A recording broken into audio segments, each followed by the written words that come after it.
Dans les 3 prochaines années, les villes vont toucher 11 milliards de dotations en moins de la part de l'État. Elles s'en plaignent. Mais si le vrai problème était la mauvaise gestion des maires, c'est la question qui fâche de 7h15 sur Europe 1. Et pour y répondre, je reçois Philippe Laurent. Bonjour. Bonjour. Vous êtes le vice-président de l'Association des maires de France et vous-même maire UDI de Sceaux dans les Hauts-de-Seine. On peut dire que l'État vous lâche ou on peut considérer que vous, les maires, vous dépensez mal, vous dépensez trop et qu'il décide de couper le robinet à gaspillage, non ? Écoutez, d'abord, je veux vous dire que les maires ont été élus il y a 6 mois.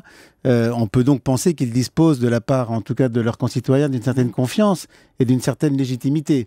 Alors, si les concitoyens ont choisi les mauvais maires, peut-être, mais enfin, on peut quand même penser que ce n'est pas forcément le cas. Oui. N'empêche qu'aujourd'hui, l'État dit les villes dépensent trop et ça date pas du mois de mars. Hein. Ça concerne aussi les maires qui ont été réélus éventuellement. Oui. L'État est assez mal fondé à dire cela. D'abord parce qu'il charge la barque en permanence. J'entendais tout à l'heure mon collègue de Trilport sur votre antenne, dans le journal de 7h. et qui disait les choses fort justement. Réforme des rythmes scolaires, normes très lourdes en matière de construction, d'encadrement, etc. Et ces normes ne cessent d'augmenter, ne cessent de se développer. Il n'y a pas que ça qui augmente. Il n'y a pas que ça qui augmente, monsieur Laurent. Il y a le nombre de fonctionnaires territoriaux qui explose depuis des années. C'est la Cour des comptes qui le dit. Il n'explose pas, il s'est stabilisé et cette augmentation est essentiellement liée à l'augmentation du niveau de service rendu. Nous avons créé des polices municipales parce que l'État ne fait pas son travail. Nous avons ouvert de nouvelles crèches parce que c'est une demande de la société et que ça répond à la politique familiale de notre pays. Nous avons développé les actions dans le domaine environnemental. Enfin bref, on a développé considérablement les services publics locaux dans ce pays. Mais on les communes, aussi, ça ne fait pas de bénéfice. On attend aussi d'un maire. Non, mais ça doit gérer sa ville en bon père de famille, comme on dit. Donc il ne faut pas dépenser plus que ce qu'on a. Il le gère en bon père de famille. Le maire, il s'occupe des enfants et des écoles. Il s'occupe des crèches. Il s'occupe des personnes âgées. Il s'occupe du maintien à domicile des personnes âgées, parce que ça, ce sont en grande partie les communes qui le font. Ils s'occupent des centres de loisirs. C'est ça que fait une mairie. La mairie, elle ne fait pas de bénéfices. S'il y a moins de recettes, il y aura moins de services. Et ça veut dire quoi concrètement ? Et aussi, il y aura moins d'équipements. Et il y aura plus d'impôts locaux. Est-ce que les impôts locaux vont augmenter cette année dans les villes de France ? L'immense majorité des maires se refusent à augmenter les impôts parce que l'État se désengage. C'est à l'État de prendre ses responsabilités. Donc ça veut dire que qui va payer la différence, entre guillemets ? Eh bien, il n'y aura pas de différence. En réalité, ce qui va se passer, c'est que le niveau de service va diminuer. Nous allons probablement être amenés à diminuer les heures d'ouverture des services publics. Nous allons être amenés surtout à diminuer fortement les investissements. Avant-hier, le maire de Lyon annoncer que les investissements, Gérard Collomb a annoncé à l'ouverture du congrès des HLM, parce que ça aussi, il faut payer les HLM. Et ce sont aussi les communes qui payent, en partie. Il a annoncé que la communauté urbaine de Lyon allait diminuer son niveau d'investissement de 450 millions par an à 250 millions par an. Ça, c'est moins d'emplois, c'est moins de croissance, c'est moins d'attractivité pour nos territoires. Je voudrais quand même qu'on revienne sur les dépenses de personnel, toujours avec mon rapport de la Cour des comptes sous le bras. Plus 3,1% en 2013, plus 3,5% en 2012.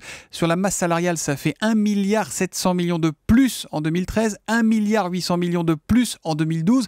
Il n'y a pas un peu de gras, entre guillemets, comme on dit ? Ces personnels supplémentaires, ce sont des personnes qui sont directement au service des gens. Ce sont des personnes dans les crèches, dans les écoles, sur la voirie, dans les centres de loisirs. Ce ne sont pas des gens qui font des normes dans les bureaux, comme on le voit à Paris. C'est ça qui est important à dire.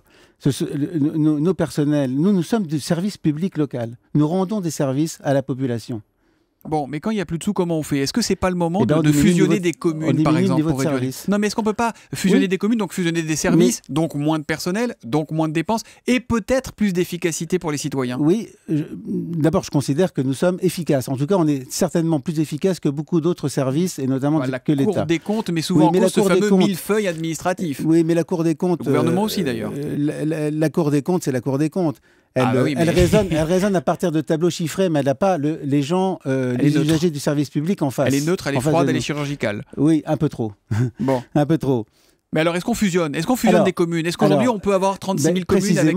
Mais précisément, vous avez noté, sans aucun doute, que l'Association des maires de France a lancé donc une grande campagne pour développer l'approche et la démarche de ce qu'on appelle la commune nouvelle, qui conduit à une fusion de communes, mais une fusion volontaire des communes et une fusion qui se fasse sur un certain temps, sur une certaine durée, c'est-à-dire sur la durée du mandat, et non pas une fusion brutale qui traumatise et qui n'est pas utilisée par les maires. Là, Mais par les maires contre, aujourd'hui... le système de la commune nouvelle est quelque chose qui est en train de monter en puissance peu à peu. Il faut du temps, parce que pour tout ce type de réforme, il faut du temps. Il y a la question de l'identité des communes qui est importante, auquel nos concitoyens sont d'ailleurs très attachés. Et justement, Philippe Laurent, ça veut dire quoi ce que vous êtes en train de nous dire? C'est qu'on va vraiment fusionner des communes, c'est-à-dire qu'il n'y aura plus demain 36 000 maires, mais peut-être 15 000 ou 20 000, ou qu'on va encore rajouter une couche avec des fonctionnaires qui vont faire suivre, qui vont faire vivre cette couche supplémentaire? Non, on ne va pas rajouter de couche. D'abord, vous savez, l'expression du millefeuille administratif, ça c'est une expression commode, facile.